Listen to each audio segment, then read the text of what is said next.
রাজপুত্র নিজেকে আর সামলাতে পারলো না, সেই ঘুমন্ত তরুণীকে আলতো করে কিস করলো। এরপর তারা একসাথে সুন্দর একটা রাত কাটালো। এরপর যাওয়ার আগে রাজপুত্র নিজের ভাঙা জেড পাথরের অর্ধেক অংশটি মেয়েটির পাশে রেখে দিল। এরপর 5 বছর কেটে গেল। সেই তরুণী এখন রাজপুত্রের সন্তানের মা। ছোট্ট ছেলে তার মায়ের প্রতি অপার ভালোবাসা নিয়ে সবসময় খেয়াল রাখে। অন্যদিকে রাজপুত্রের মা চাইছিলেন তিনি যেন দ্রুত বিয়ে করে সন্তান জন্ম দেন, কিন্তু রাজপুত্রের মন জুড়ে তখনও সেই অচেনা মেয়েটিই ছিল, আর সেই অর্ধেক জেড টুকরোতে তাকিয়ে তার স্মৃতিতে ডুবে থাকে প্রতিদিন। এরপর একদিন রাজমাতা রথে চড়ে যাচ্ছিলেন। যাওয়ার সময় তার হঠাৎ চোখ পড়লো এক ছোট্ট শিশুর দিকে। প্রথম দেখাতেই রাজমাতার বুক কেঁপে উঠলো, কারণ ছেলেটি দেখতে একেবারে ছোটবেলার রাজপুত্রের মতো ছিল, আর ছোট্ট ছেলেটির গলায় ঝুলছে সেই জেডের অর্ধেক অংশ।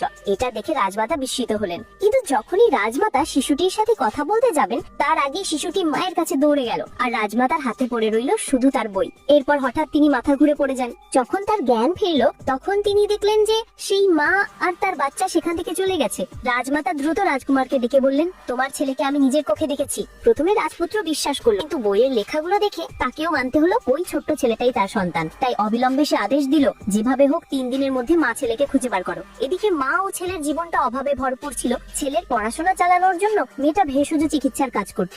এরপর যখন সে শুনলো রাজমাতার চিকিৎসকের প্রয়োজন, তখন সে চাকরির জন্য প্রাসাদে গেল। এরপর যখনই সে রাজপ্রাসাদে ঢুকতে গেল তখনই এক চালাক মহিলা তাকে আটকে দিল, আর কটূক্তি করে বলতে লাগলো, বিয়ে না করে সন্তানের মা হয়েছে, একে ঢুকতে দিলে রাজপ্রাসাদের অপমান হবে। এরপর যখনই সেই মহিলা ধাক্কা দিয়ে তাকে সরিয়ে দিতে যাচ্ছিল তখনই সেখানে রাজকুমার এসে তাকে ধরে ফেললো। 5 বছর পরে তারা দুইজন একে অপরের মুখোমুখি হলো, কিন্তু তবুও তারা দুইজন একে অপরকে চিনতে পারলো না। এরপর রাজপুত্র কঠিন স্বরে বলল, এটা কোনো মাছের বাজার নয়, সবাই চুপ থাকো। তখন চালাক মেয়েটি বলে উঠলো, রাজকুমার তিনি অবৈধ কাজ করে বাচ্চার জন্ম দিয়েছে, আর তাই তাকে তার নিজের বাড়ি থেকে বের করে দিয়েছে। আমি তো শুধু আপনারা রাজমাতার সুরক্ষার জন্যই বলছিলাম।